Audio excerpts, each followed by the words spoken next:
A humiliated woman working as a housemaid discovered that the millionaire who mistreated her had stolen the identity of her own uncle. When the secrets came to light, he fell to his knees crying. The truth changed their lives forever in a way no one could have imagined. A story of justice, redemption, and the power of dreams that never die. Get ready, because this story will touch your heart. Subscribe to the channel, leave your like on this video, and comment where you're watching from.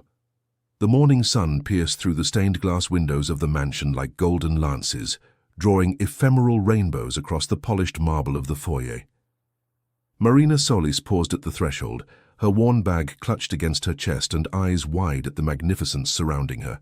Crystal chandeliers hung from the ceiling like frozen tears in time, reflecting 1,000 sparkles that seemed to mock the simplicity of her work clothes.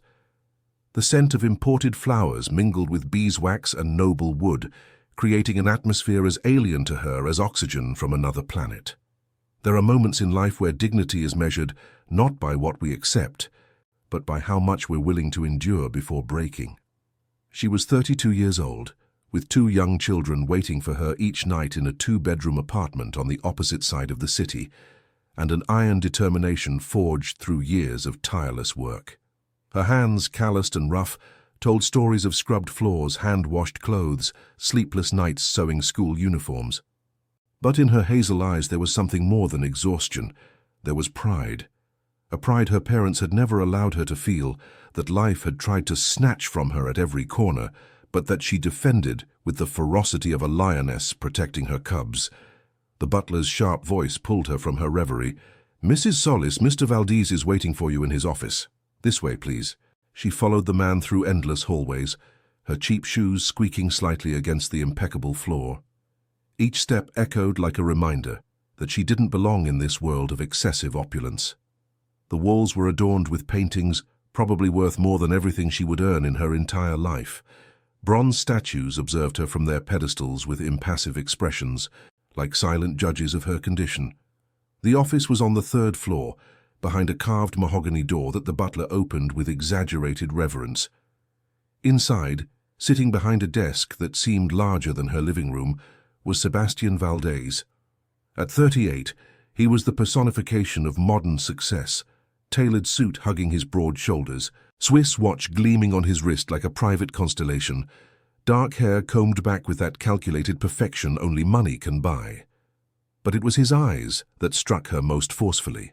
Grey as steel, cold as winter ice, and completely empty of any human warmth. He didn't even look up when she entered. "You're 5 minutes late." His voice was soft, almost whispered, but carried the edge of a freshly sharpened blade. "In this house, punctuality is not a suggestion, it's a requirement." Marina swallowed, feeling heat rise to her cheeks. "Mr. Valdez, the bus had a delay, and I'm not interested in your excuses." He finally looked at her, and in that look was such pure disdain it almost seemed studied. "Can you read?" The question caught her by surprise, wounding that pride she kept as treasure. "Of course I can read, sir." A barely perceptible smile curved his lips, but there was no humor in it. "Excellent. Then you'll be able to read the house rules in that folder." He pointed to a thick binder on the desk. "I don't want to see your hands touching valuable objects without gloves. I don't want to hear your voice unless I ask you a direct question. I don't want your curious eyes wandering where they don't belong. Have I been sufficiently clear?" Marina nodded, feeling how something inside her shrank and hardened at the same time. It was the same sensation she had experienced as a child, when her mother constantly compared her to her older sister, always finding her insufficient, always defective. That inner voice whispering that no matter how hard she tried, she would never be enough. "Yes, Mr. Valdez." "Good. You may leave. Mrs. Dominguez, my housekeeper, will show you your duties. And Solis." He waited until she turned at the door to add, "This job is temporary for you until I find someone better. Don't get too comfortable." Those words accompanied her throughout the day as she followed Mrs. Dominguez, a plump woman of about 60, with tired eyes that seemed to have seen too much and forgiven too little. She showed her the cleaning closets organized with military precision, the printed and laminated schedules, the task lists that changed according to the day of the week. "Mr. Valdez is demanding," said Mrs. Dominguez in a neutral voice as if describing the weather. "But he pays well and on time. If you keep your head down and your mouth shut, you'll survive." Survive, thought Marina as she vacuumed the Persian rug in the library. It's always about surviving, never really living. The days became an exhausting routine of calculated humiliations. Sebastian Valdez seemed to have a special talent for appearing just when Marina finished a task, only to find some imaginary defect. On Wednesday of her first week, she had cleaned the living room until it gleamed, every surface shining under the sunlight filtering through the French windows. She had just put away her rags when she heard his footsteps approaching, that confident and deliberate walk she already recognized with a knot in her stomach. "Is this what you consider clean?" he asked, running a finger along a picture frame and examining it with exaggerated attention. Marina knew there was no dust. She had checked every inch of that room twice. "Yes, sir, I cleaned the entire—" "Clean it again, and this time do it correctly." He walked away without waiting for an answer, leaving behind the scent of his expensive cologne and the bitter taste of injustice in Marina's mouth. Friday was worse. She had prepared coffee in the kitchen following Mrs. Dominguez's meticulous instructions, exactly 18 grams of freshly ground beans, filtered water at 92 degrees, 3 minutes of steeping. She carried the steaming cup to the office where Sebastian was reviewing documents, his brows furrowed in concentration. When she placed the cup on the leather coaster, he looked up with an expression of annoyance. "What is this?" "Your coffee, sir, as I was instructed." He took the cup, smelled it with a grimace of disgust, and without warning poured it over the desk. The dark liquid spilled over the papers, forming irregular puddles that threatened to reach the edge. "This isn't coffee, it's dirty water. Clean it up. And next time, learn to prepare a decent beverage." Marina felt tears burning behind her eyes as she ran to get towels. She knelt beside the desk, frantically cleaning while he remained seated, watching her with that expression of bored disdain he had perfected. Her knees ached against the noble wood floor. Her hands trembled as she wrung out the towels into a bucket, and all the while she could feel his gaze on her, like a physical weight. "Pathetic," he murmured, so low she almost didn't hear it. Almost. That night, Marina arrived at her apartment with hands still smelling of cleaning products and pride shredded. Her children, Lucas age 7 and Sophia age 5, ran to hug her with that pure joy only children possess. Their little arms around her waist, their laughter filling the small and worn space they called home, were the only balm for the invisible wounds of the day. "Mommy, Mommy, today I learned to write my full name," exclaimed Lucas, showing her a crumpled paper with crooked but earnest letters. "And I made a drawing of us," added Sophia, presenting a colorful scribble where 3 figures held hands under an enormous yellow sun. Marina hugged them tightly, inhaling the scent of cheap shampoo and innocence, letting her tears finally fall in the privacy of their embrace. "They're beautiful, my loves, as beautiful as you are." As she prepared them for bed that night, singing them lullabies her grandmother had taught her, Marina renewed her determination. She would endure any humiliation, accept any cruel treatment, because every cent she earned meant food on the table, new clothes when they grew, the possibility of a better future than hers. True love, she thought as she turned off the light and watched them sleep curled together in the bed they shared, isn't measured in pretty words, but in silent sacrifices. The third Wednesday of work marked a breaking point Marina would never forget. Sebastian Valdez was hosting a dinner for potential investors, men and women in suits who arrived in cars that cost more than a house. The mansion had been transformed into a showcase of opulence, floral arrangements reaching the ceiling, scented candles perfuming every corner, a table decorated with Chinese porcelain dishware and solid silver cutlery. Marina had been assigned to help serve along with other employees hired for the occasion. They had given her a black uniform with white apron, shoes that pinched her feet, and strict instructions to be invisible. Everything was going according to plan until she was carrying a tray of caviar and smoked salmon canapes. She was passing by the Italian leather sofa, where Sebastian conversed with a bald man with booming laughter, when one of the guests turned abruptly to emphasize a point. His elbow hit the tray, sending the delicate hors d'oeuvres flying through the air like clumsy birds. Time seemed to stop. The canapés fell onto the Persian rug, leaving black caviar stains against the cream-colored threads. Silence spread through the room like an oil slick.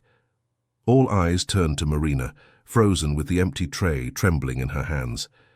Sebastian rose slowly, his face a mask of barely contained fury. He walked toward her with measured steps, each one resonating in the absolute silence.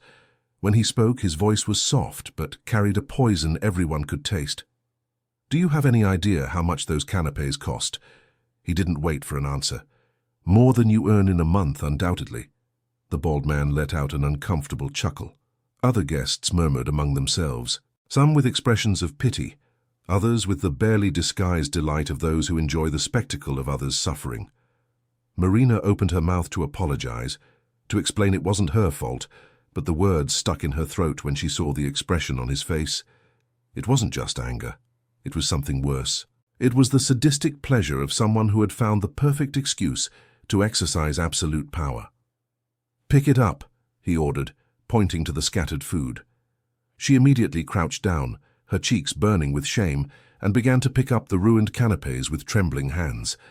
She could feel the gazes of all present, some looking away uncomfortably, others watching with morbid curiosity. "No," Sebastian's voice stopped her. "Don't put them on the tray." Marina looked up, confused. "Eat them." The world tilted slightly. For a moment, she thought she had misheard, but the expression on his face, that cruel smile curving his lips, confirmed she had heard perfectly. "Sir, You dropped them through your incompetence. It's only fair you eat them. Or would you prefer to look for another job? Perhaps one where clumsiness is a requirement?" Tears began to slide down her cheeks, hot and silent. She thought of Lucas and Sophia, of their school uniforms that needed replacing, of the rent due next week, of the refrigerator that was almost empty. She thought of her pride, her dignity, the woman she had been before life broke her piece by piece. With trembling hands, she picked up one of the canapés from the floor. Invisible grit scraped between her fingers as she brought it to her lips. The taste of caviar mixed with dust and humiliation filled her mouth. She swallowed, feeling the morsel go down her throat like ground glass. One after another, she ate the scraps while tears fell uncontrollably. The silence in the room was absolute, broken only by the sound of her chewing and muffled sobs. Some guests looked away, others watched fascinated. No one intervened. Sebastian remained standing over her, watching with satisfaction as she completed her degradation. When she finished, when the last morsel was forced down, he simply turned to his guests with a charming smile. "Excuse the interruption, gentlemen. You know how difficult it is to find good staff these days." Nervous laughter filled the room. "Now where were we? Ah yes, we were talking about expansion into the Asian market." Marina stood up on trembling legs, picked up the empty tray, and headed to the kitchen like an automaton. Her feet carried her by memory because her eyes were too full of tears to see the way. In the kitchen, she collapsed against the stainless steel sink, vomiting the food and humiliation in a violent spasm that shook her entire body. The acidic taste filled her mouth as she sobbed, clinging to the edge of the sink, as if it were the only thing keeping her anchored to reality. Mrs. Dominguez entered silently, placed a hand on her shoulder but said nothing. There were no words for this. She just handed her a damp towel and waited while Marina tried to compose herself, wiping her face with mechanical movements. That night, the trip home was a blur of neon lights and tears. The bus rattled through the streets while Marina pressed her forehead against the cold window, watching the city pass without really seeing it. The smell of engine exhaust and cheap perfumes from other passengers mixed with the persistent taste of her humiliation. When she arrived at her apartment, the children were already asleep under the care of the neighbor from downstairs. She watched them silently, their small faces relaxed in sleep, oblivious to the price she paid to give them a roof and food. She showered under water so hot it reddened her skin, scrubbing herself until every inch burned, but unable to wash away the invisible stain of shame she felt adhered to her skin like a second epidermis. She looked at herself in the fogged bathroom mirror, observing the woman on the other side with eyes she no longer fully recognized. How much is dignity worth? She wondered in the silence of the night. Does it have a price measurable in coins and bills, or is it something that erodes slowly, piece by piece, until one day you look back and no longer remember what it looked like intact? But in the end, as she lay down on the sofa bed that converted her living room into a bedroom each night, Marina knew the answer. Her dignity was worth exactly the same as her children's next meal, next month's rent. The hope that perhaps someday they could have the life she never had. And for that, despite everything, she would return tomorrow. What Sebastian Valdez didn't know, what no one in that mansion understood, was that Marina Solis possessed a gift she had developed since childhood. She saw everything, every detail, every inconsistency, every poorly kept secret. It was a skill forged in the necessity of surviving in a home where her parents' moods changed like spring weather, where a wrong word could trigger hours of shouting or days of icy silence. She had learned to read micro-expressions, to listen to half-voiced conversations, to notice when things didn't fit perfectly. And in Sebastian Valdez's mansion, many things didn't fit. It began with small details, the way his jaw tensed every time the phone rang at 3 in the afternoon, the manner in which he hid certain documents when she entered to clean his office, too quickly, too nervously. The whispered conversations in the garden when he thought no one was listening. One morning, while cleaning the second-floor windows, she watched as an elegant car stopped in front of the entrance. A woman descended, tall, approximately 60 years old, dressed in an ivory suit that screamed, "Old money." Her face had the elegance of someone born into opulence, but her eyes carried the weight of deep sadness. Marina remained motionless behind the curtain, watching. The woman didn't ring the bell. She simply stood there, looking at the mansion as if she could see through its walls, as if every brick spoke to her of memories she'd prefer to forget.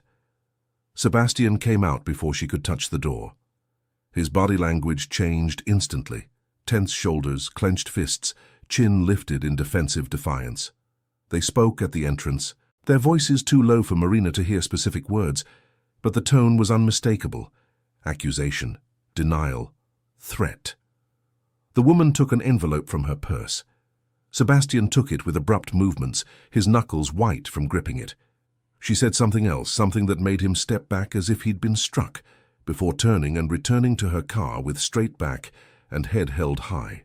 Sebastian remained at the entrance for 5 full minutes after she left, looking at the envelope as if it contained a poisonous snake. Then he entered, went directly to his office, and Marina heard the fireplace crackling as it was lit out of season. She waited 30 minutes before finding an excuse to clean near the office. When she entered with her supply cart, the fireplace was still burning, consuming the ashes of what appeared to have been papers. The smell of burning paper filled the room, mixing with the persistent scent of anxiety emanating from Sebastian as he watched the flames with a tormented expression. "What are you doing here?" he barked without looking at her. "It's time to clean this room, sir. It's on the schedule. Leave. Come back later." Marina obeyed, but the incident remained etched in her mind like a photograph. Who was that woman? What did that envelope contain that was worth burning? The following days brought more puzzle pieces. While organizing the desk in the second office, the one Sebastian rarely used, she found a drawer poorly closed. Inside, among old invoices and forgotten business cards, there were photographs.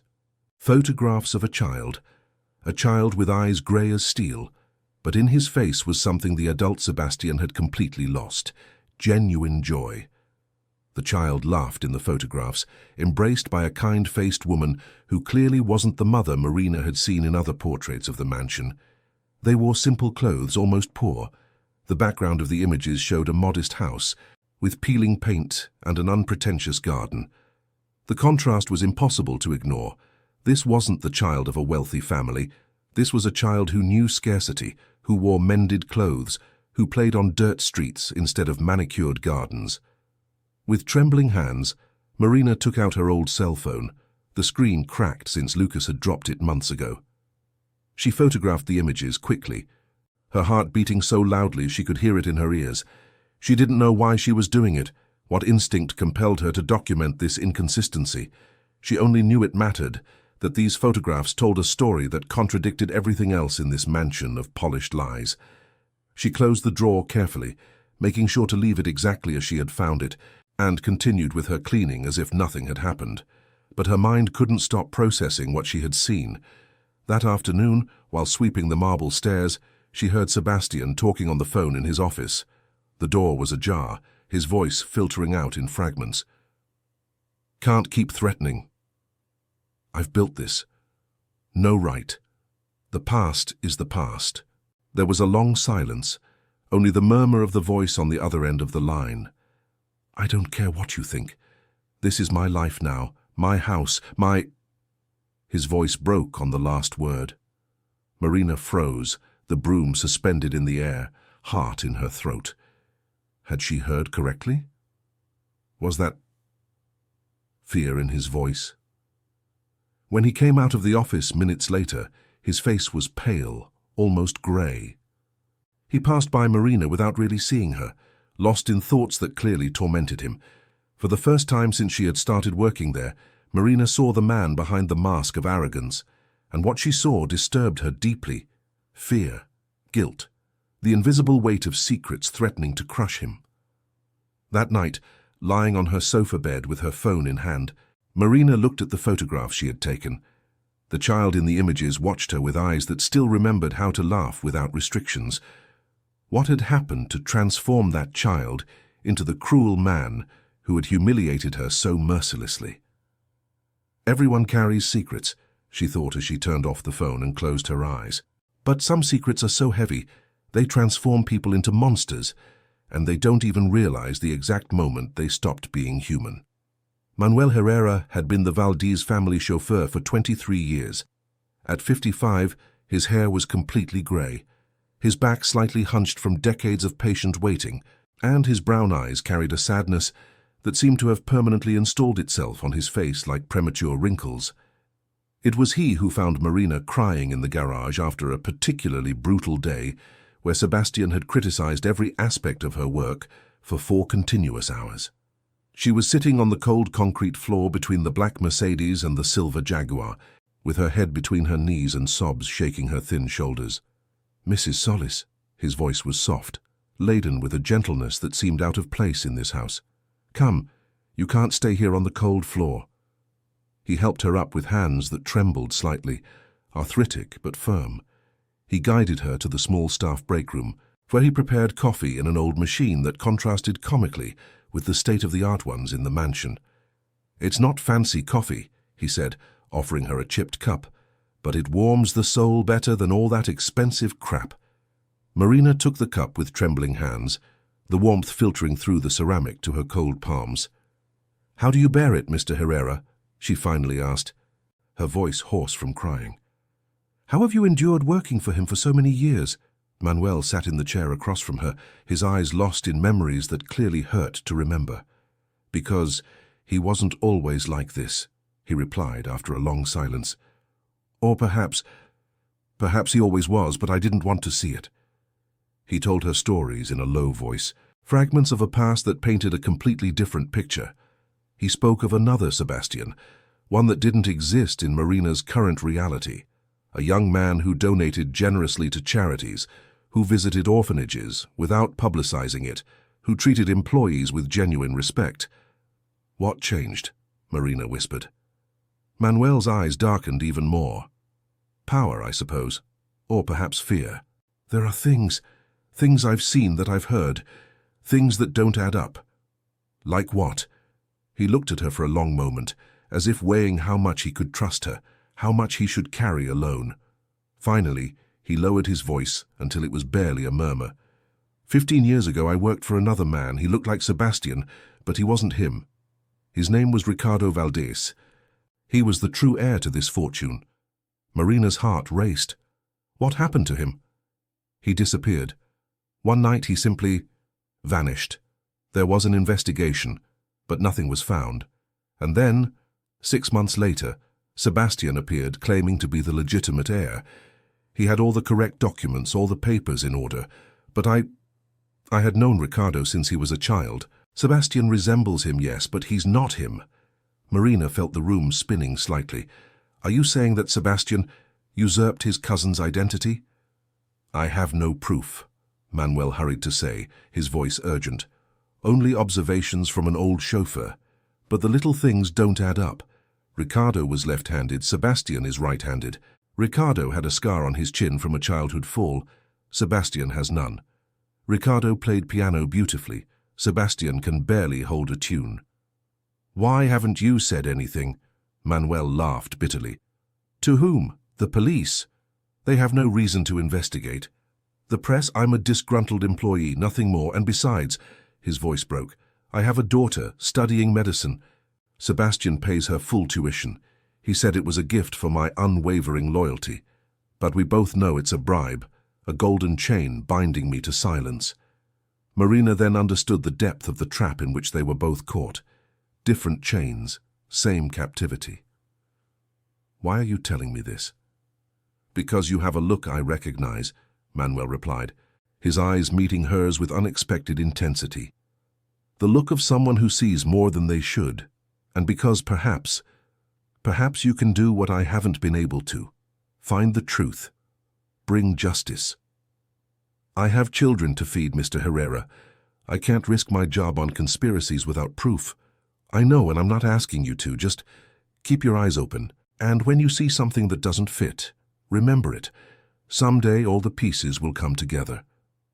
After that conversation, Marina began to observe with even more attention, and Manuel became her silent ally, the only one in that mansion who treated her like a human being instead of a convenient piece of furniture. They shared stolen coffees in the garage, conversations in low voices while he cleaned the cars and she swept the floor.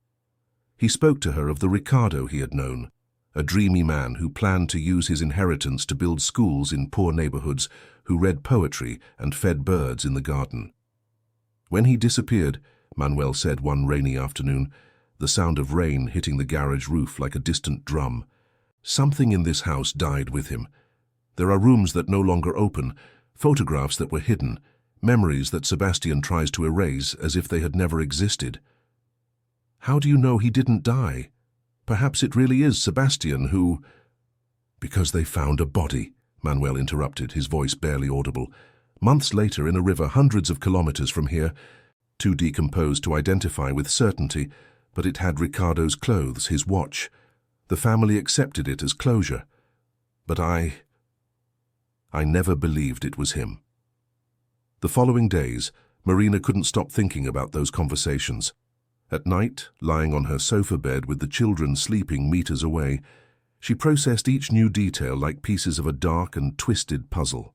If Manuel was right, then the man who humiliated her daily wasn't just cruel, he was an imposter.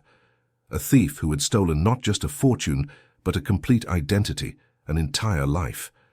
And if that was true, what else was he capable of? How far would he go to protect his secrets? Fear began to infiltrate her days, a constant whisper in the back of her mind. But also something else. A growing determination. Because if there was justice in the world, if there was any way for the powerful to pay for their crimes, she would find it. Not for revenge, not for money, but because some truths were too important to remain buried, regardless of the cost of unearthing them. The opportunity came unexpectedly on a grey Tuesday in November. Sebastian had travelled to an international technology conference that would last 4 days. The mansion breathed differently in his absence, as if the walls themselves could finally relax without his oppressive presence. Mrs. Dominguez had taken advantage to visit her sick sister in another city, leaving Marina with instructions to do a deep cleaning of the basement, a task that had been postponed for months. The basement was a labyrinth of dusty rooms filled with furniture, covered in white sheets like ghosts, boxes labeled with years dating back decades, and the scent of dampness and frozen time. The light from bare bulbs created unsettling shadows in the corners, and the silence was so complete Marina could hear her own breathing. She began methodically, cleaning shelf by shelf, box by box. Old invoices, financial reports, photographs from corporate events where men in suits smiled with champagne glasses. Nothing particularly revealing. It was in the third room, the farthest from the stairs, where she found it. Buried under old blankets that smelled of mothballs and oblivion, There was an unlabeled wooden box. The lock securing it was rusty but intact. Marina looked at it for a long moment, her conscience fighting with her curiosity. "It's not your business," whispered the voice of reason. "But what if it's important?" Responded something deeper, darker. She found tools on a nearby shelf. The lock yielded after several attempts, falling to the floor with a metallic noise that resonated in the basement's silence like a gunshot. Inside the box, organized with meticulous care, were documents that would change everything. Birth certificates. But not one. Two. One for Sebastian Andres Valdez Torres, born in a private hospital in the capital. Another for Sebastian Andres Morales Garcia, born the same day, same hour, in a public hospital hundreds of kilometers away. Marina's hands trembled as she held the yellowed papers. The signatures were different, the parents listed were different, but the child's name was identical. She continued reviewing. She found a letter, the blue ink faded by time but still legible. "My dear cousin Sebastian, if you're reading this, then my worst fears have come true. I've discovered the truth about your identity, about the falsified documents, about how you impersonated your dead cousin to claim an inheritance that was never yours. I wanted to believe there was a reasonable explanation. I wanted to think the family had officially adopted you, that everything was legal and fair. But the inconsistencies are too many, the lies too elaborate. I give you this opportunity because we share blood, because your mother was like an aunt to me. Confess the truth, return what doesn't belong to you, or I'll be forced to expose you. Don't respond with threats or violence. Respond with honesty, if you still remember what that feels like. Ricardo Valdez." The letter was dated 15 years ago, 2 weeks before Ricardo's disappearance. Marina let herself fall onto a dusty box, the world spinning around her. Her hands continued searching in the box as if they had their own will. She found photographs. The real Sebastian Valdez Torres, the dead cousin, identical to the man living upstairs. And next to him in some photographs, the Sebastian she knew, younger, thinner, with hungry eyes, looking at everything he couldn't have. She found a will. Ricardo Valdez's last will, handwritten, dated the day before his disappearance. "I leave my entire fortune to charity, specifically for the construction of schools and community centers in low-income neighborhoods. I don't trust that my family will use this money for the common good. The executor of this will shall be Theostar." The name that followed had been crossed out with such force the paper was torn. But there was more. Private investigations hired by Ricardo, documenting every inconsistency in Sebastian's story. Interviews with neighbors from the poor neighborhood where the imposter Sebastian had grown up. Testimonies from people who remembered him as a resentful child, obsessed with his rich cousin, swearing that someday he would have everything they had. And at the bottom of the box, wrapped in black silk, she found a medical report, DNA analysis comparing hair samples from both Sebastians. The results were conclusive. They shared approximately 25% DNA, cousins as supposed, but definitely not the same person. Marina photographed each document with hands that no longer trembled. There was no longer room for fear, only for a cold and crystalline determination. This wasn't just evidence of fraud. It was evidence of something much worse. Because if Sebastian had impersonated his cousin, if he had falsified documents to claim a millionaire inheritance, then the inevitable question was, what had really happened to Ricardo Valdez? The body found in the river, convenient and identifiable only by clothing. Was it really Ricardo? Or was it another victim, another deception in a chain of lies extending for more than a decade? When she finished photographing everything, Marina closed the box carefully, making sure to leave it exactly as she had found it. She climbed the basement stairs on legs that seemed to weigh tons, each step a conscious effort. In the kitchen, she poured herself a glass of water with hands that finally began to tremble again. She drank slowly, looking out the window toward the impeccable garden where birds sang oblivious to the revelations that had just changed everything. She had come to this house seeking only a job, a salary to feed her children. But fate, or perhaps divine justice, had placed her at the center of a conspiracy that had cost at least one life and had stolen hope from entire communities that should have been benefited by Ricardo's generosity. That night, back in her apartment, Marina couldn't sleep. She sat at the small kitchen table, her phone illuminating the darkness as she reviewed the photographs again and again.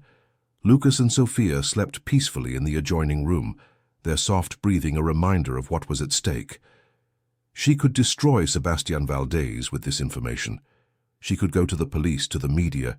She could let the truth finally come to light after years buried in darkness. But she could also lose everything. Her job, her source of income, perhaps even her safety if Sebastián was as dangerous as she was beginning to suspect. A man who had built an empire on a stolen identity and possibly on an unforgiven crime, what wouldn't he do to protect his secrets? The most important decisions in life, she thought, as the dawn light began to filter through the window, never come with guarantees, only with consequences we must be willing to face.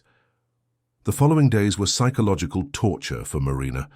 Every time she saw Sebastián, every time she responded to his orders with the obligatory, "Yes, sir," she felt the weight of truth tightening like a noose around her throat. Sebastián seemed more tense since his return from the trip. His dark circles had deepened. His temperament had become even more volatile. She caught him watching her on several occasions, his gaze suspicious, as if he could perceive that something had changed. "Is there something you want to tell me, Solis?" he asked one afternoon while she cleaned the windows of his office. Marina's heart jumped violently in her chest. "No, sir. Why do you ask?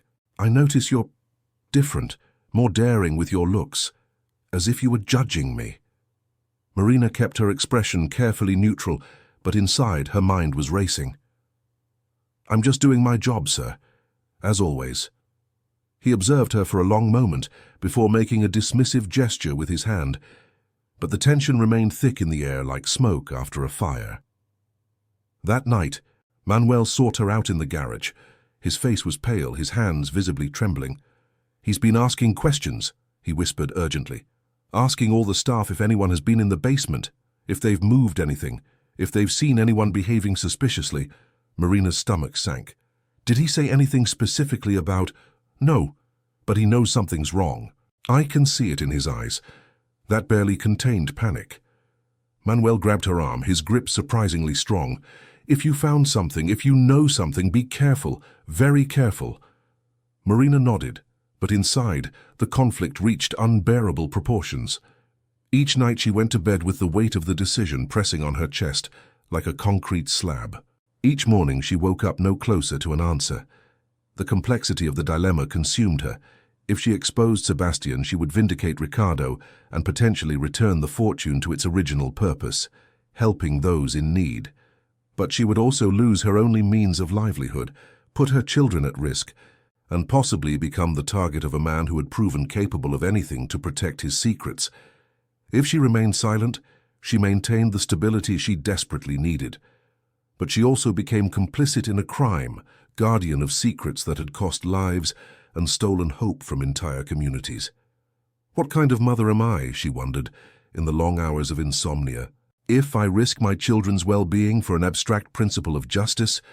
But what kind of person am I if I put my comfort before doing what's right? The breaking point came in the most unexpected way, through the children. It was a Sunday, her day off. She had taken Lucas and Sofia to the municipal park, a small place with rusty swings but where at least they could run freely. While watching them play, a girl approached Sofia at the slide. "Can I play with you?" the girl asked, no older than 6, with mended clothes and shoes that clearly were too big. "Of course," Sofia responded with that natural generosity of children who haven't yet learned to judge by appearances. She watched them play for half an hour, their laughter mixing in the cool afternoon air. When the other girl's mother approached to get her, Marina noticed her face, tired, worried, with that expression she recognized in her own mirror every morning. The expression of someone constantly struggling just to stay afloat. "Thank you for letting her play with your daughter," the woman said timidly. "It's difficult.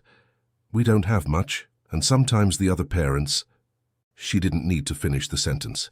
Marina understood perfectly. As they returned home that afternoon, Lucas asked, "Mommy, why did that girl have such big shoes?"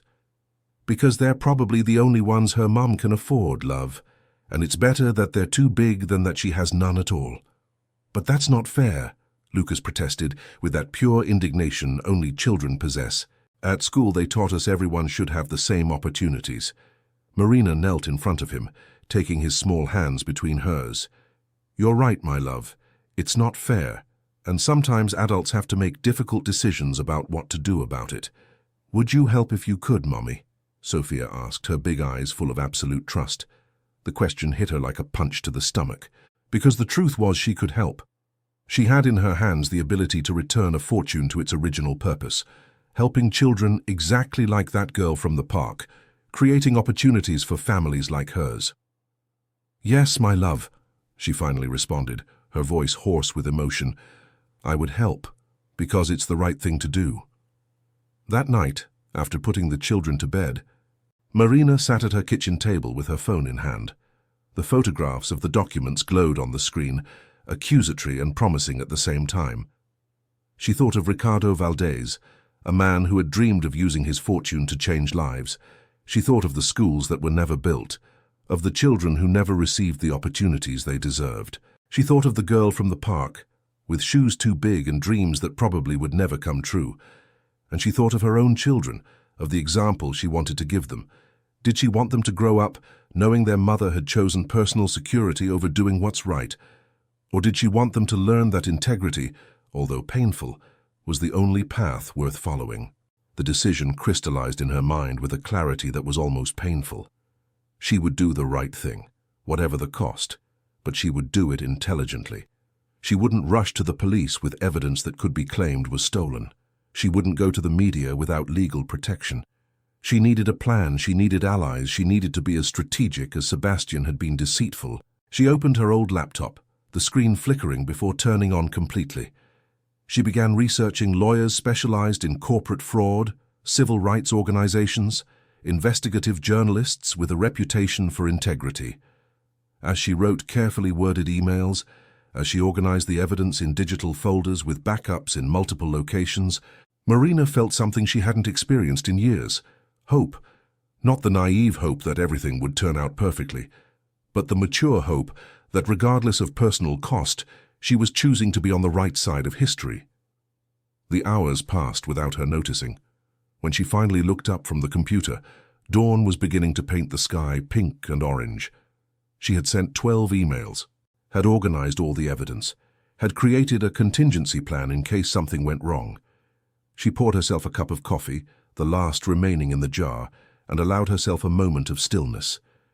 Through the window, she could see the neighborhood waking, people leaving for work, children walking to school, life continuing in its ordinary routine. But for Marina, nothing would be ordinary again. She had crossed an invisible line, and on the other side awaited an uncertain but honest future.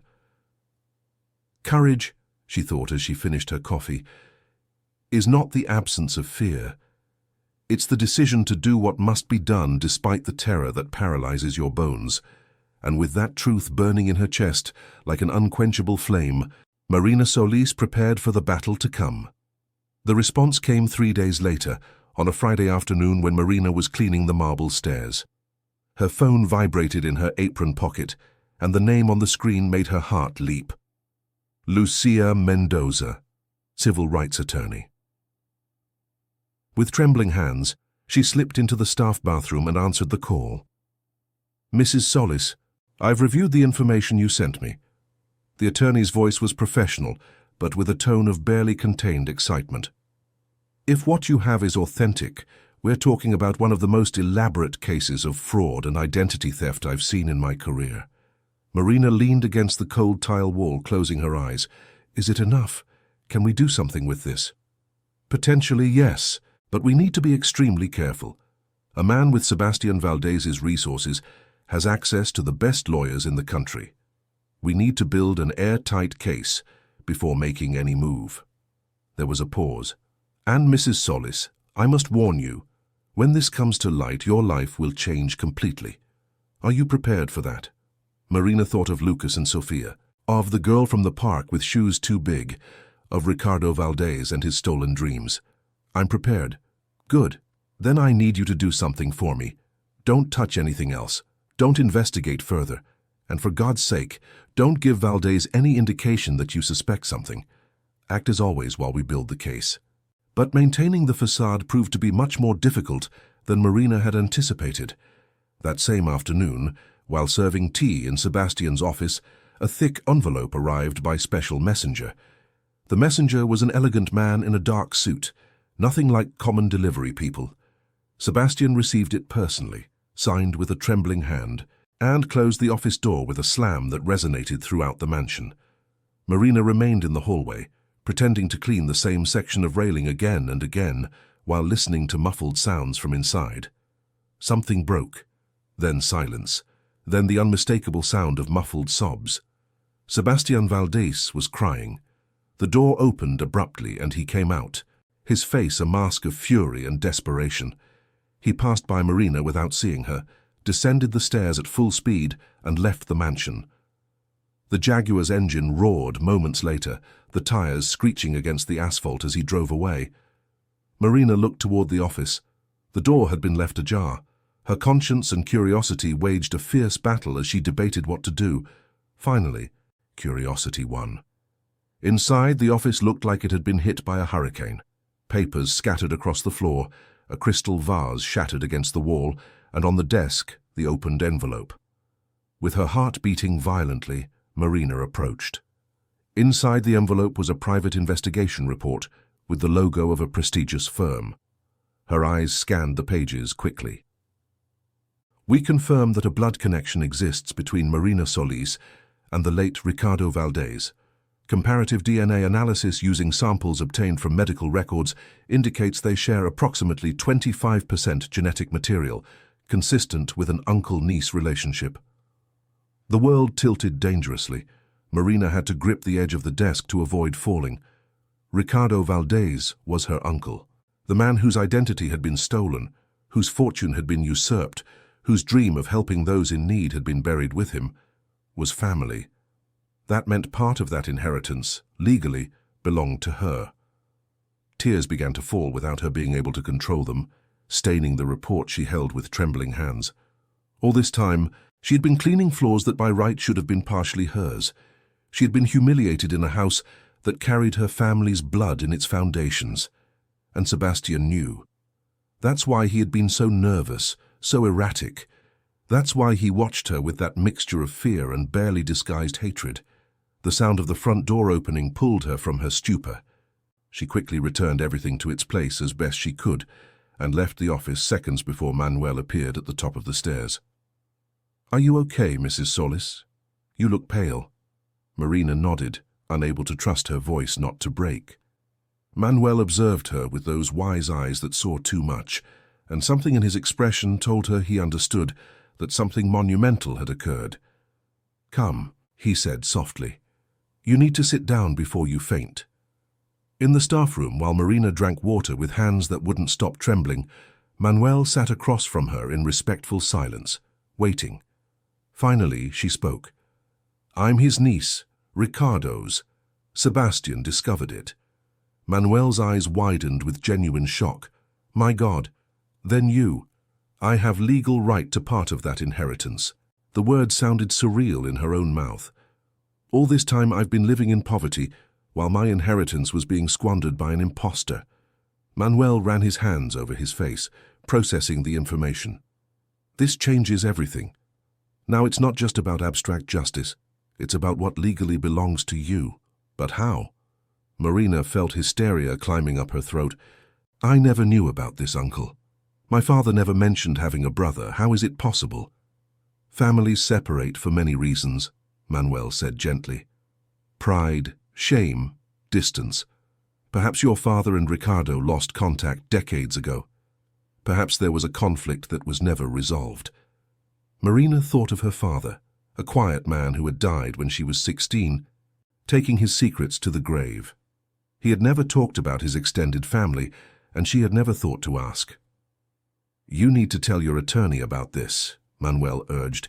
"This strengthens your case immensely." That night, Marina called Lucia Mendoza and told her everything. The attorney listened in silence, only interrupting occasionally to ask specific questions. "This is Extraordinary, she finally said. And yes, it absolutely changes everything. With this blood connection, you have legal standing not only to denounce the fraud, but to claim your part of the inheritance. We're going to need to obtain our own DNA tests, of course, but if Valdez's report is correct, then we have a case that goes beyond criminal justice. This is restitution. How long will it take? Months, probably. These cases are complex, but Mrs. Solis, with evidence like what you have and this family connection, eventually will win. The question is, can you maintain your job there while we build the case? Because if Valdez suspects you plan to act, he could do something drastic. Marina thought about her options. Quitting would mean losing her only source of income just when she most needed stability. Staying meant facing daily the man who had stolen her inheritance, knowing the truth, but unable to act yet. I'll stay, she decided. I can do it. I have to do it. But maintaining that resolution proved to be one of the hardest things she had done in her life. A week after the revelation, when Marina thought things couldn't get more complicated, Isabella Valdez arrived.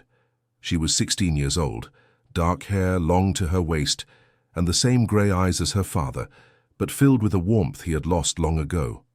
She arrived on a Friday afternoon, dragging a suitcase while her private chauffeur followed with more luggage. "Dad!" she called, her voice resonating through the foyer. "Dad!" Sebastian descended the stairs, and for a moment, just a moment, his expression genuinely softened. He hugged his daughter with a tenderness Marina had never seen him show. "Isabella, my love, I thought you were arriving on Sunday. I decided to surprise you. Besides, I missed home."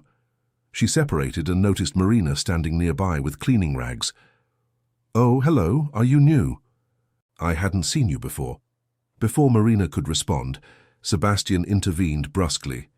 "She's just the cleaner. Isabella, come, you have to tell me about your grades." But Isabella ignored her father and extended her hand to Marina with a genuine smile. "I'm Isabella. And you?" "Marina Solis, miss, a pleasure." "Just Isabella, please. Miss makes me feel like my grandmother." She laughed, a crystalline sound that filled the space. "And thank you for keeping the house so beautiful. I know Dad can be demanding." The look Sebastian shot Marina would have frozen the sun, but Isabella was too busy looking around the mansion with nostalgia to notice. The following days revealed a fascinating dynamic. Isabella treated Marina with a gentleness that brutally contrasted with her father's disdain. She asked about her day, thanked her for small things, even insisted on helping her carry baskets of clean laundry one afternoon. "Isabella, for God's sake," Sebastian had protested. "We have staff for that. And I have 2 functional arms, Dad. I'm not going to break from helping."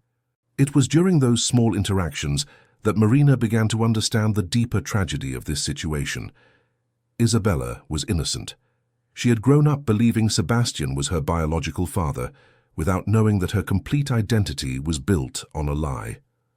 One rainy afternoon, while Marina folded laundry in the laundry room, Isabella appeared with 2 cups of hot chocolate. "I thought you'd like one. It's cold today." Marina accepted the cup, moved by the simple but significant gesture. "Thank you, Isabella. You're very kind." The young woman sat on a stool, watching the rain hit against the window. "Do you have children, Marina?" "Yes, 2. Lucas is 7 years old and Sophia is 5.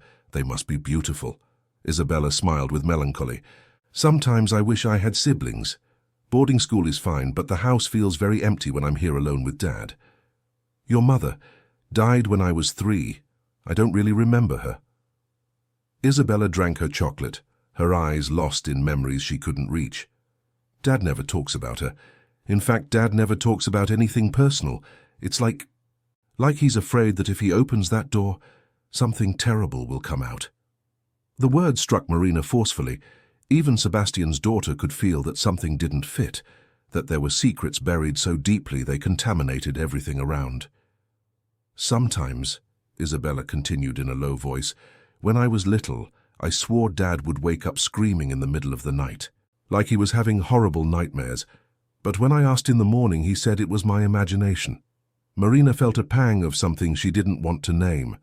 Compassion, perhaps, for a man tormented by his own crimes. Or maybe just sadness for the girl who had grown up feeling something fundamental was wrong, but unable to identify what. Marina. Isabella looked at her with suddenly moist eyes. Can I confess something to you? Of course. Sometimes I think Dad isn't happy. That all this, she gestured vaguely toward the mansion, all this money and success doesn't mean anything to him, like he's living someone else's life. The irony of that declaration was like a physical blow. Marina had to lower her cup because her hands began to tremble. Why do you say that? Little things, the way he looks at old photographs with a confused expression, like he doesn't remember taking them. How sometimes he doesn't respond to his own name immediately, like he has to remember who he's supposed to be. Isabella wiped tears with the back of her hand. I'm sorry. I shouldn't burden a stranger with this. You're not a burden, Marina said gently, her heart breaking for this innocent girl trapped in a web of lies she hadn't woven. And I'm not a stranger. I'm someone who understands more than you think. Isabella smiled weakly before getting up. Thank you for listening, and for the work you do here. You make this house feel less empty. When she left, Marina remained seated in the laundry room, surrounded by clean sheets and impossible decisions. Because now, Isabella was part of the equation, a 16-year-old girl whose entire world would crumble when the truth came to light. What would happen to her when it was revealed that Sebastian was an imposter? Would she lose her last name, her inheritance, her very identity? How could she survive knowing her entire life had been built on a lie? That night, Marina called Lucia Mendoza with a lump in her throat. There's a girl, his daughter, Isabella. She's 16 years old and knows nothing. The attorney sighed heavily. There are always innocent victims in these cases, Mrs. Solis. It's the most painful part of seeking justice. Is there any way to protect her, and to make this less devastating for her? We'll do what we can, but the truth is the truth, and when it comes out, it will change her life irrevocably. The only thing we can do is make sure she has support, perhaps counseling, and that legally her rights are protected as much as possible. Marina hung up feeling more conflicted than ever. Justice was no longer an abstract concept. It had a face, and that face was a 16-year-old girl with trusting eyes who had no idea her world was about to implode. The change in Sebastian Valdez was so dramatic that even staff who didn't know his secrets began to notice something was gravely wrong. He lost weight visibly. The dark circles deepened day by day, and his hands trembled when holding documents. He started drinking, something that according to Manuel he had never done before, and the scent of whiskey became a constant presence in his office. One early morning, Marina heard strange noises coming from the main living room. It was 3 in the morning, and she had stayed late finishing a deep cleaning of the kitchen. She followed the sounds and found a scene that left her frozen in the doorway. Sebastian was sitting on the floor in the center of the room, surrounded by old photographs scattered like fallen leaves. He held a glass of whiskey in one hand and a photograph in the other, his shoulders shaking with silent sobs. I shouldn't have, he murmured over and over like a broken mantra. My God, what have I done? Marina remained hidden behind the door, her presence concealed by shadows, but her view clear of the scene. She had never seen a human being so completely destroyed by their own guilt. Ricardo, I'm sorry, Sebastian whispered to the photograph. I'm so sorry. I just wanted to be someone. I just wanted to matter. And now... His voice broke completely. Now, I've ruined everything. He looked up, toward the ceiling painted with frescoes of angels watching imperturbably. How am I supposed to live with this? How am I supposed to look at my daughter knowing everything I am is a lie, that the money paying for her education was stolen from a dead man? He brought his hands to his face, the photographs falling from his loose fingers. Isabella. God. Isabella. What is she going to think of me when she knows? How can I look her in the eyes when she discovers her father is a fraud, a thief, He couldn't finish the sentence. Crying consumed him completely, sobs that shook his entire body with frightening violence. Marina felt something strange and unexpected, pity. Despite everything he had done to her, despite the humiliation and pain, she was witnessing the total breakdown of a human being crushed by the weight of his own crimes. And part of her, The part her grandmother had raised to see humanity, even in the worst, was moved. But another part, the part that remembered the taste of food from the floor mixed with tears of shame, remained cold and observant. This is the cost of living a lie, she thought. Eventually, the weight becomes unbearable. Sebastian fell asleep there on the floor, surrounded by the ghosts of his stolen past. Marina covered him with a blanket from the sofa, picked up the whiskey glass so it wouldn't spill, and withdrew silently. The next day he acted as if nothing had happened, but his facade was cracking and everyone could see it. During breakfast with Isabella, his hands trembled so much he spilled coffee on the white tablecloth. Isabella jumped to help, but he pushed her away brusquely. "I'm fine. I'm fine."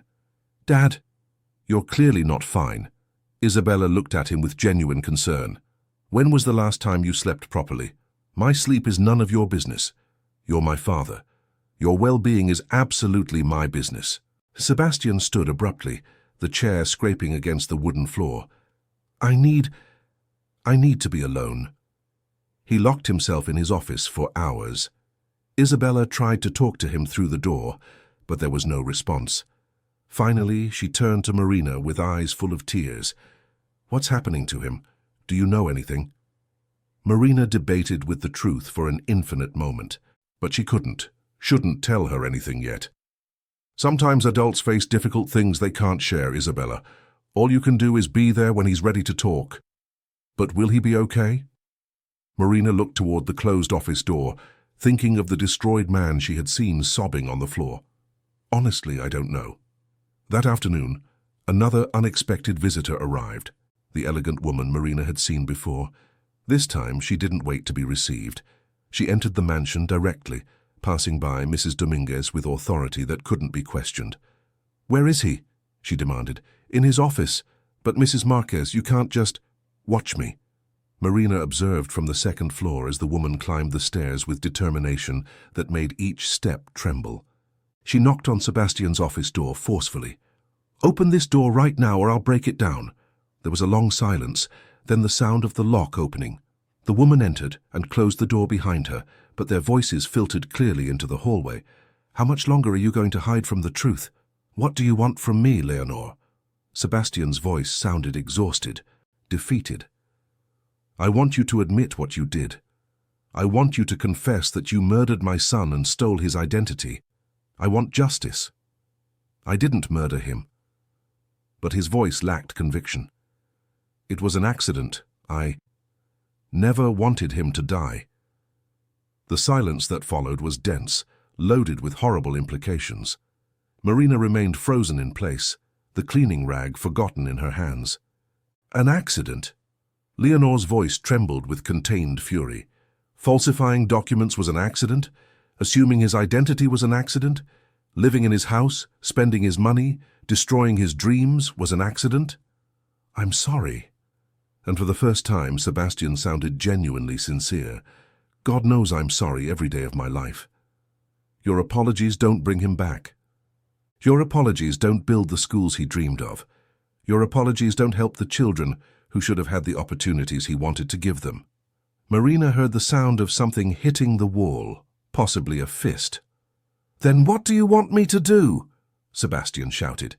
"You want me to turn myself in, to destroy my daughter's life by confessing to being a fraud, to admit everything she knows is a lie? I want you to do the right thing for the first time in 15 years before someone else does it for you." "What does that mean?" "It means you're not the only one who knows the truth. It means there's evidence you can't burn, witnesses you can't silence. It means your castle of lies is crumbling, and the only thing you can control now is how you fall." When Leonor came out of the office minutes later, her face was pale but her eyes burned with determination.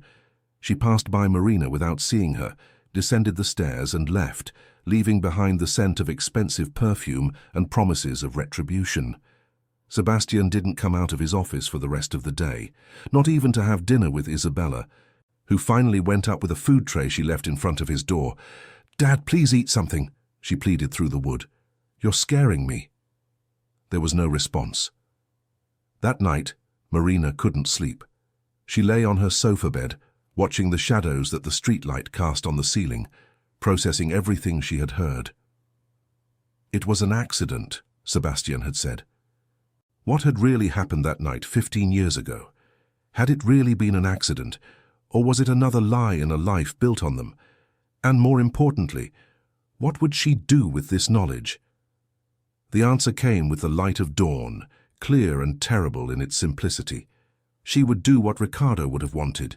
She would seek justice not just for the crime committed against him, but for all the lives that should have been changed by his generosity and never were. Because in the end, this was no longer about revenge or even inheritance. It was about honoring the memory of a good man whose only fault was trusting the wrong person.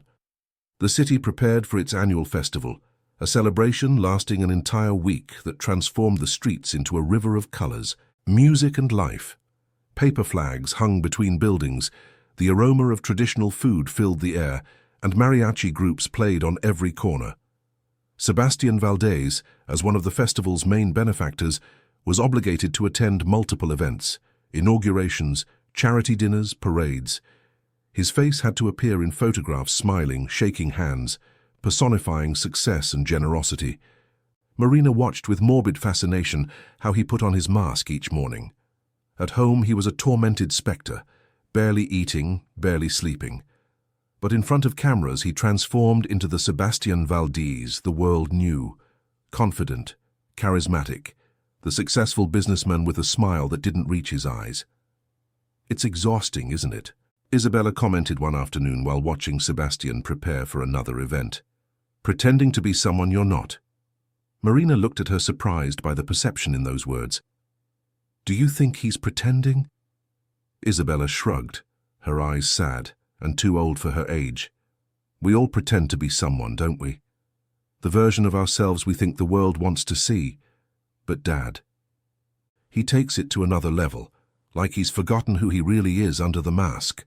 During the festival, Marina was assigned to help at events, serving drinks and canapés to VIP guests.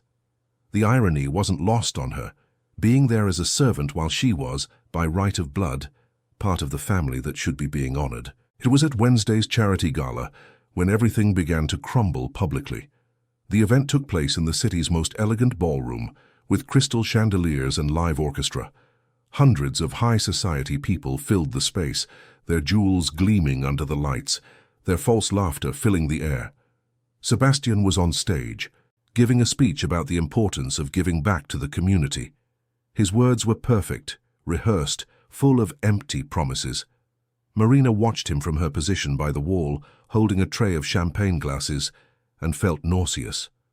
Then she saw her, Leonor Marquez, entering the room in a black dress that looked like mourning transformed into a weapon. She walked directly toward the stage while Sebastian spoke, her heels clicking against the marble with the precision of a countdown clock. Sebastian's speech stuttered when he saw her, his eyes widened with barely contained panic. "Ladies and gentlemen," Leonor's voice cut through the microphone she had taken from the podium, "I apologize for the interruption, but there's something you should know about the man you're applauding so generously." A murmur of confusion spread through the room. Security guards began moving toward her, but Sebastian stopped them with a desperate gesture. "Leonor, please, don't do this." His voice sounded strangled, desperate. "Did you know that 15 years ago, my son Ricardo Valdez mysteriously disappeared? Did you know that 6 months later this man," she pointed at Sebastian with an accusing finger, "appeared claiming to be the heir to the Valdez fortune with documents that questionably matched?" The cameras from present media began firing, flashes illuminating the scene like lightning. "Leonor, you're distraught with grief," Sebastian tried, but his voice trembled. "Ricardo was my cousin." "You're an imposter," she shouted, tears finally falling. "You stole his identity, his life, his fortune that he wanted to use to help those in need, and I'm going to prove it." The room exploded in chaos. Some guests began shouting questions. Others took out their phones to record. Reporters rushed toward the stage. Sebastian remained frozen under the spotlights, his mask finally completely destroyed, showing the terrified man underneath. Marina watched everything from her corner, her heart beating so loudly she could hear it over the tumult. This was more than her attorney had planned, more chaotic and public than they had anticipated. Security finally escorted Leonore out of the room while she continued shouting accusations. Sebastian tried to resume his speech, but the words died on his lips. Finally, he simply left the stage, leaving the organizers trying to control the disaster. Marina followed him with her eyes as he disappeared through a side door. Something in his posture, the way his shoulders sank under an invisible weight, compelled her to follow. She found him on a private balcony, gripping the railing with white knuckles, looking at the city illuminated by festival lights as if it were an alien landscape. "Mr. Valdez," she said softly. He turned abruptly, and for a moment Marina thought he would attack her, but then his expression completely crumbled. "Did you come to gloat? To see how the mighty have fallen?" "No, I came because I thought you shouldn't be alone at this moment." He looked at her with reddened eyes, confused by her presence, by her words. "You don't understand anything. You don't know what I've done, the decisions I've made." "I know more than you think," Marina responded carefully. "I know about Ricardo, I know about the false documents, I know about the stolen inheritance." Sebastian paled even more, if that was possible. "How, because I'm observant, because I paid attention when no one else did, and because—" She took a deep breath. "Because Ricardo Valdez was my uncle. His blood runs through my veins, which means the fortune you stole partially belonged to me." The shock on his face would have been comical in other circumstances. He staggered backward as if physically struck. "My God, all this time." "All this time," Marina confirmed, her voice firm despite the tears beginning to form. "I've been cleaning the floors of my own inheritance. I've been humiliated in a house that carries my family blood. I've eaten scraps from the floor while you lived with money that should have built schools for children like mine." Sebastian slid down the railing until he was sitting on the cold balcony floor, his head in his hands. "What are you going to do?" he asked with a broken voice. "Are you going to destroy me completely, expose me to the world?" Marina sat across from him, maintaining distance but also closeness.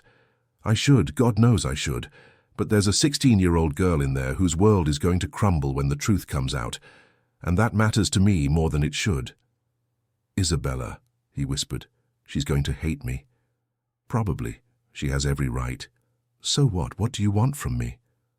Marina thought carefully before responding, the words forming in her mind with crystalline clarity. "I want you to do what Ricardo would have done with that fortune.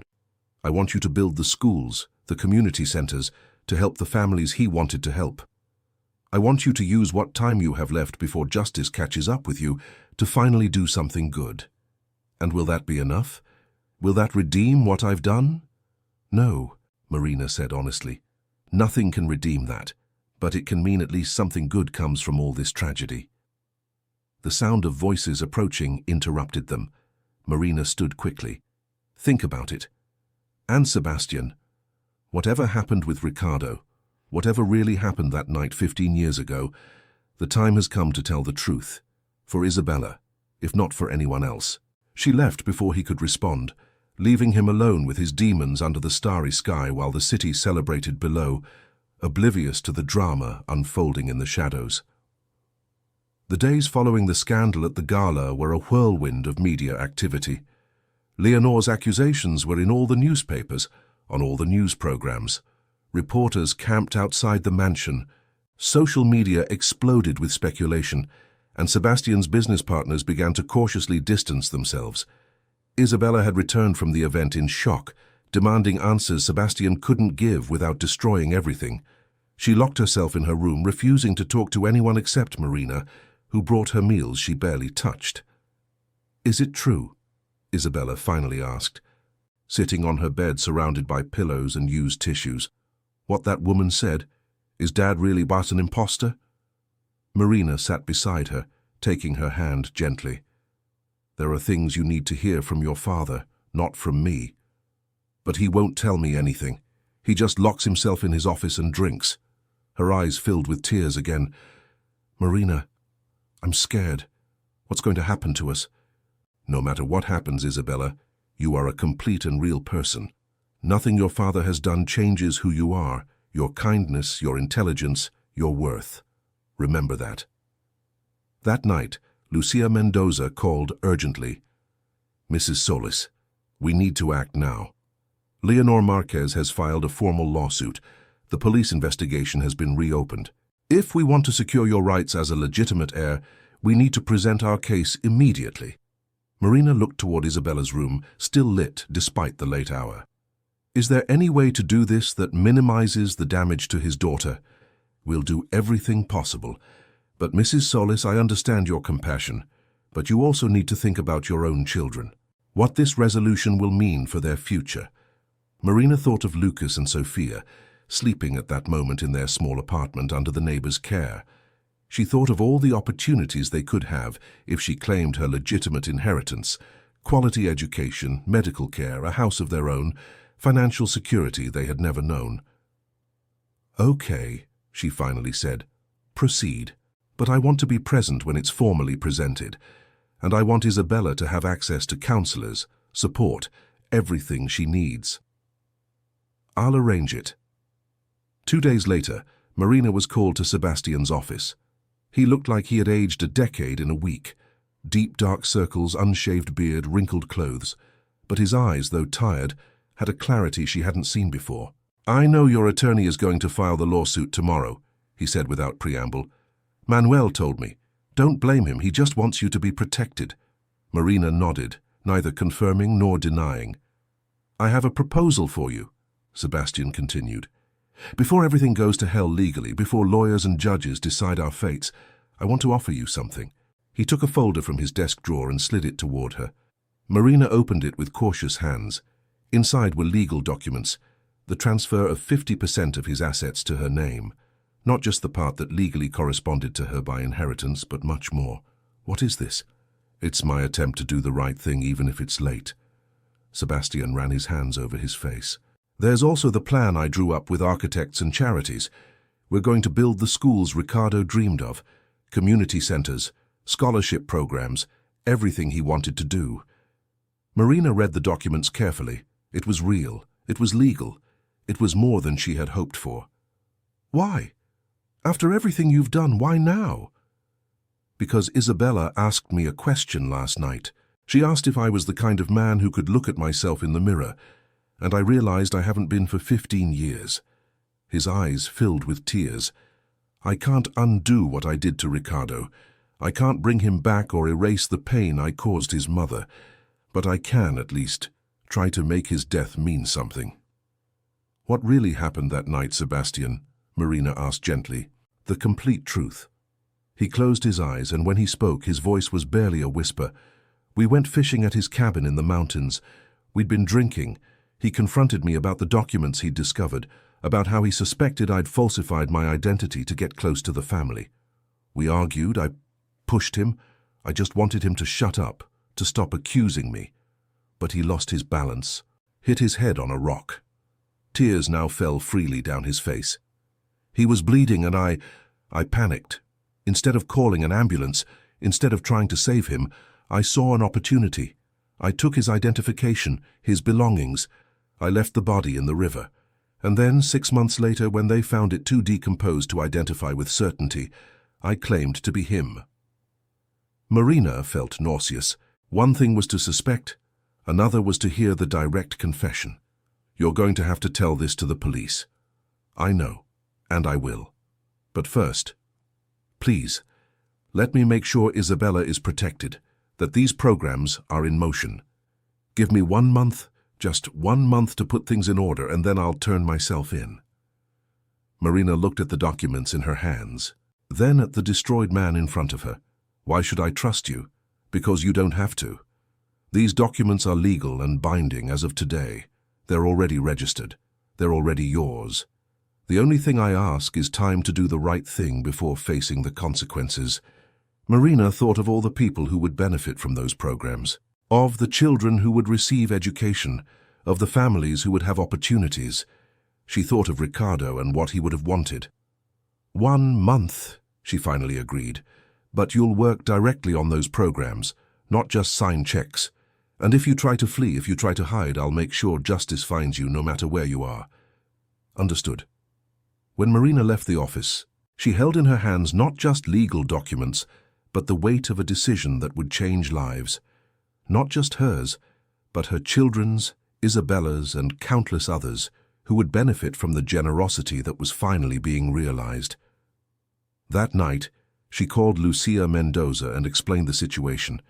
The attorney wasn't happy with the delay, but understood the reasons. 1 month, Mrs. Solis. But after that, regardless of what he's accomplished, justice must follow its course. I know, and I agree. Marina passed by Isabella's room before leaving.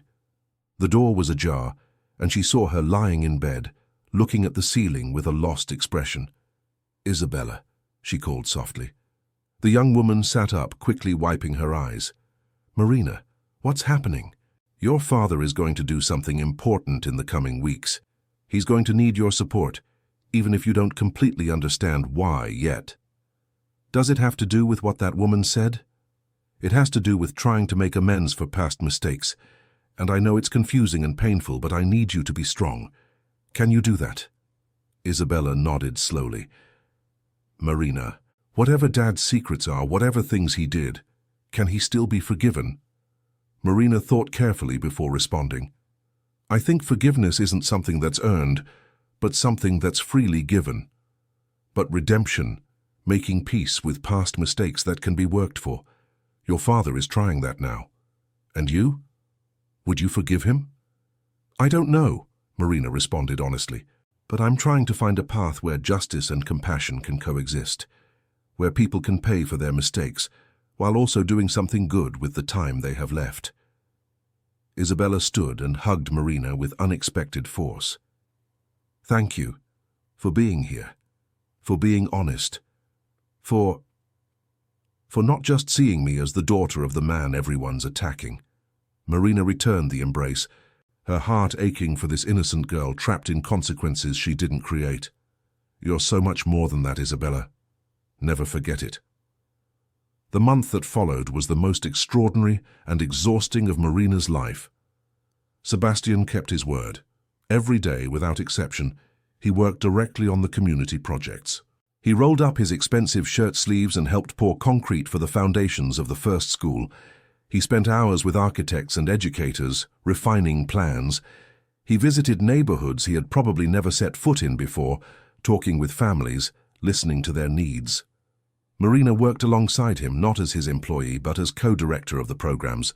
With her share of the fortune, she had quit cleaning houses and dedicated herself completely to ensuring the money was used wisely. I never thought we'd end up working together like this, Sebastian commented one afternoon while reviewing blueprints. In some twisted way, it seems appropriate. Life has a dark sense of humor, Marina responded. The transformation in Sebastian was undeniable. Physical work had strengthened him, lack of alcohol had cleared him, and purpose had returned some humanity to his face. But the dark circles remained, moments of deep sadness when he thought no one was watching. Isabella participated when she could, taking breaks from her studies to help paint murals at community centers. Seeing father and daughter work side by side, stained with paint and genuinely laughing, was bittersweet for Marina. This, she thought, is who they should have always been. Manuel was also there, supervising logistics with the efficiency of decades of experience. One afternoon, while resting under the shade of a tree at a construction site, he confided in Marina, "In 23 years of service, I'd never seen him like this. Present, real. Almost makes me think people really can change. Almost. Because I know this is temporary. That in 2 weeks, when he turns himself into authorities, all this will continue without him.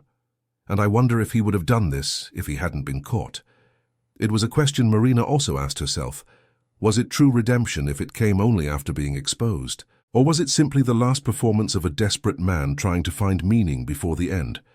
One afternoon, while planting trees in the community park that would bear Ricardo's name, Sebastian broke the silence that had been comfortable until that moment.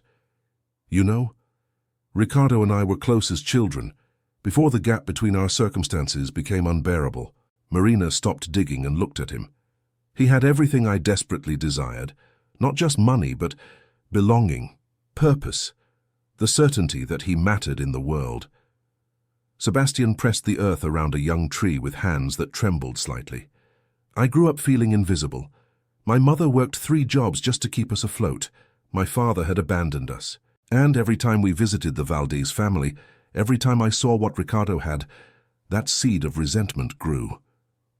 Resentment doesn't justify what you did. I know, God, I know.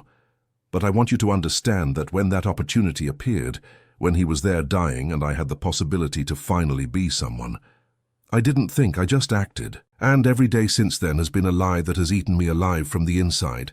Have you told Isabella this? I've told her some things, not everything yet, but I will, before the end. They continued working in silence, the sun warming their backs, the scent of fresh earth mixing with that of nearby wildflowers. During that month, Marina also brought Lucas and Sophia to visit the construction sites. She wanted them to see where their new financial security came from, to understand that money brought responsibility. "Mummy, this was from an uncle you never met?" Lucas asked while watching the workers. "Yes, my love, an uncle who had a beautiful dream of helping others, and now we're going to make sure that dream comes true." Sophia pointed at Sebastian, who was helping a group of neighborhood children plant flowers. "Is that man good or bad?" The simple question hit Marina forcefully. How do you explain to a 5-year-old that people can be both, that they can do terrible things and still have the capacity for goodness? "He made very big mistakes," she responded carefully, "but he's trying to do good things now to make up for them. Like when I broke your favorite vase and then did all my chores for a week," Sophia said seriously. Marina smiled despite the gravity of the moment. "Something like that, my love, but much more complicated." In the 3rd week they inaugurated the first school. It was a modest but beautiful building, with bright classrooms and a playground that made Marina's eyes fill with tears. 100 neighborhood children would now have access to quality free education. During the ceremony, Leonor Marquez appeared unexpectedly. Marina tensed, preparing for another public confrontation, but the older woman simply walked to where Sebastian stood. "Ricardo would have wanted this," she said in a low but firm voice. "It doesn't forgive what you did. Nothing can, but at least his death finally means something." Sebastian nodded, unable to speak. Leonor turned to leave, but Marina stopped her. "Mrs. Marquez, I'm Marina Solis, Ricardo's niece." Leonor observed her with eyes that had cried too much. "So it's true. You have his eyes, you know, the same determination. I want you to know that every cent of this inheritance will be used as he would have wanted. You have my word." Leonor took her hands with a strong grip. "Take care of his legacy better than I could protect it, and make sure the world remembers who Ricardo Valdez really was, not just how he died." It was a heavy burden, but Marina accepted it with the seriousness it deserved. In the last week of the month, Sebastian finally had the complete conversation with Isabella. Marina wasn't present, but she heard the young woman's heartbreaking sobs through the walls. When she finally emerged from her father's room hours later, Isabella had swollen red eyes but also a new clarity in her expression. "He told me everything," she told Marina. "Every lie, every crime, everything. How do you feel?" "Like I don't know who I am. If my last name is a lie, if my inheritance is stolen, if my father is a murderer, what am I?" Marina took her hands.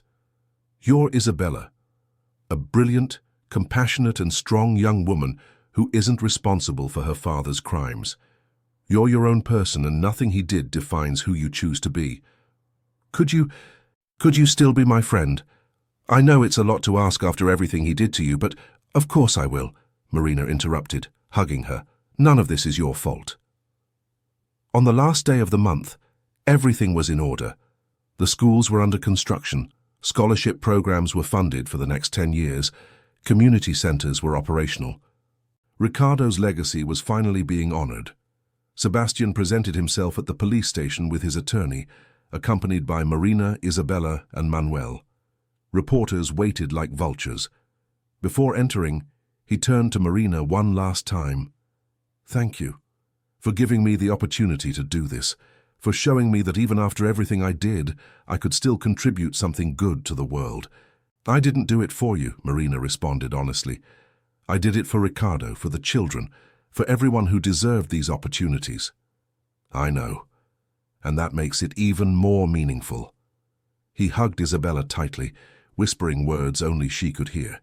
Then, with straight back and head held high, he entered the station to formally confess his crimes. Marina watched as the doors closed behind him, feeling a complex mixture of emotions that would probably take years to completely unravel. Justice, finally. But at what cost? 8 months after the day Marina Solis had first entered the Valdez mansion as a cleaner, she found herself standing in the same park, where she had once watched a girl with shoes too big. But now the park had been completely renovated. New swings gleamed under the sun, a soft rubber play area replaced the cracked asphalt, and in the center a garden bloomed around a plaque that read, "Ricardo Valdez Park, where dreams grow." Lucas and Sophia played with dozens of other children, their laughter filling the air. Among them was the girl from last year, now with shoes that fit perfectly, and a new backpack from the community school.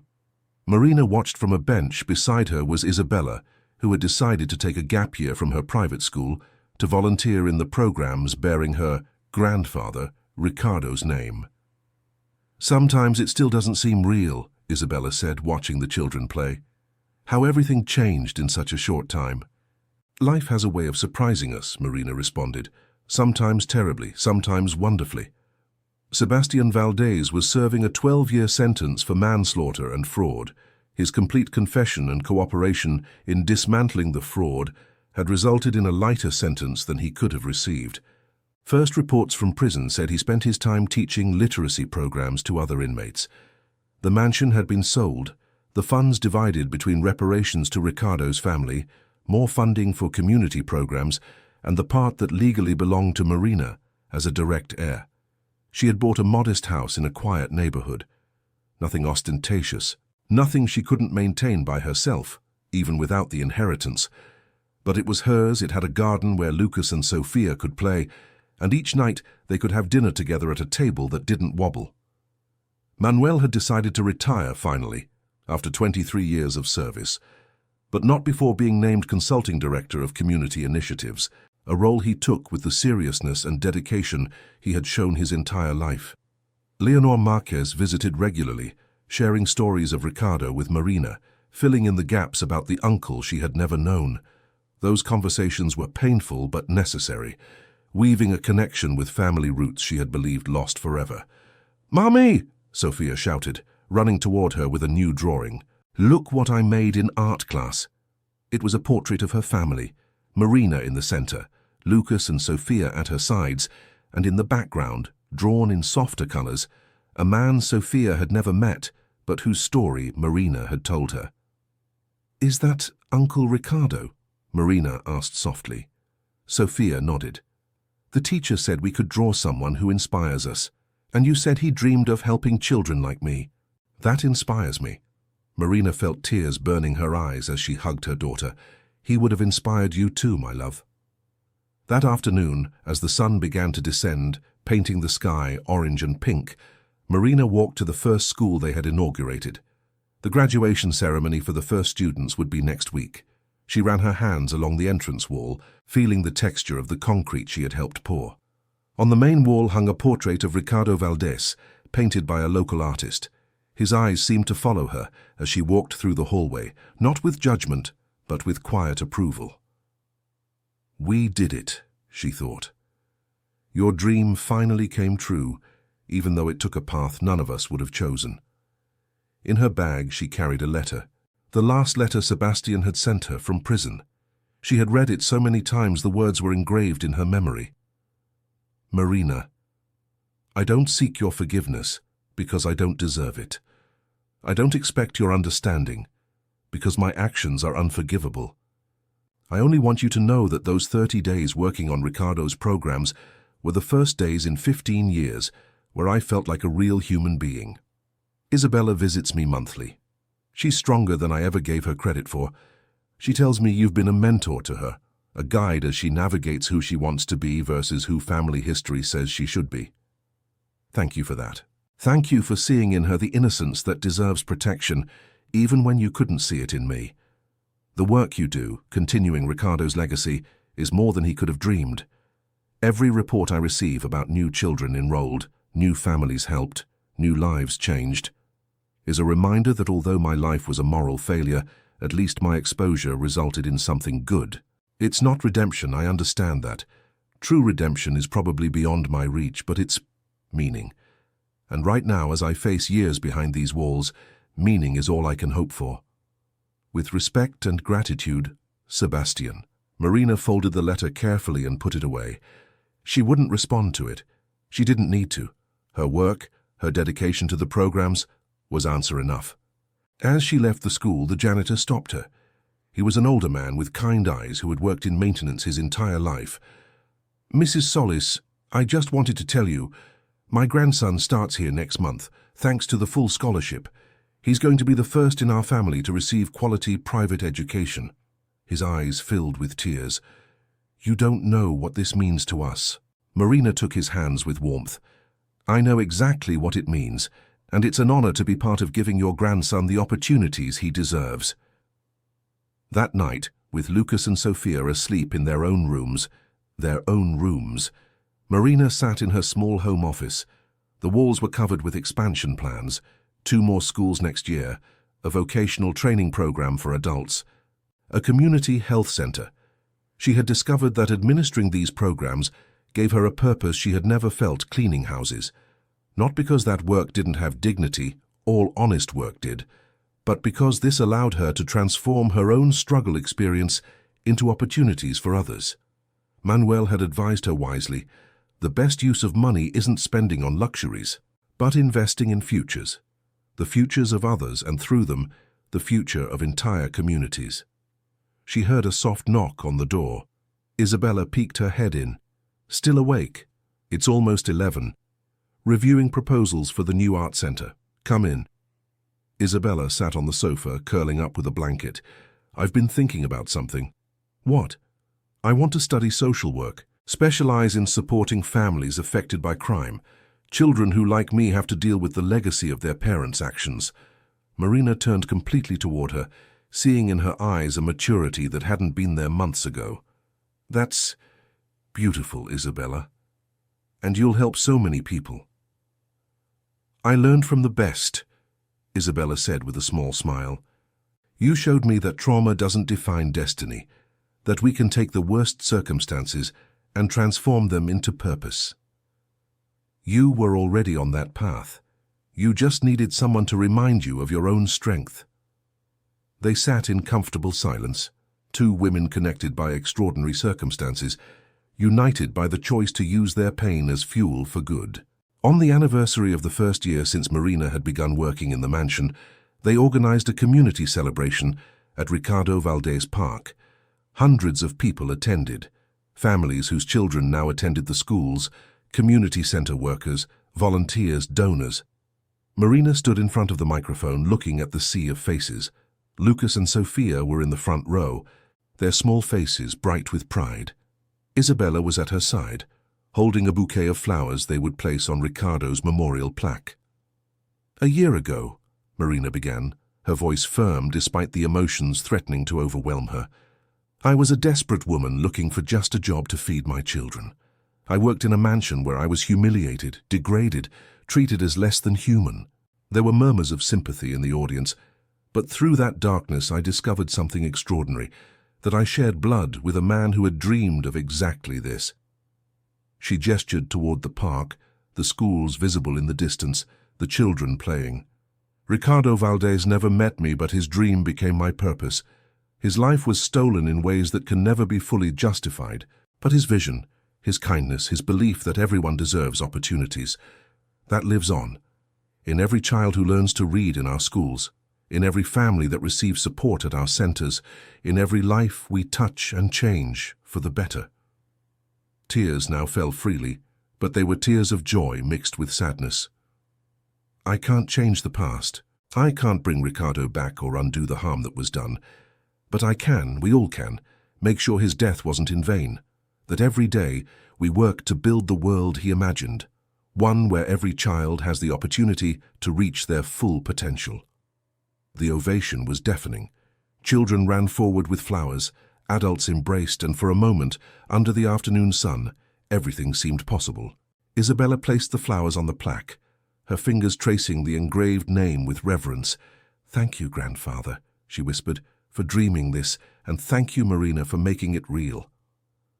As the sun set over the park, painting everything in golden tones, Marina watched the children play, families laugh together, the community thrive.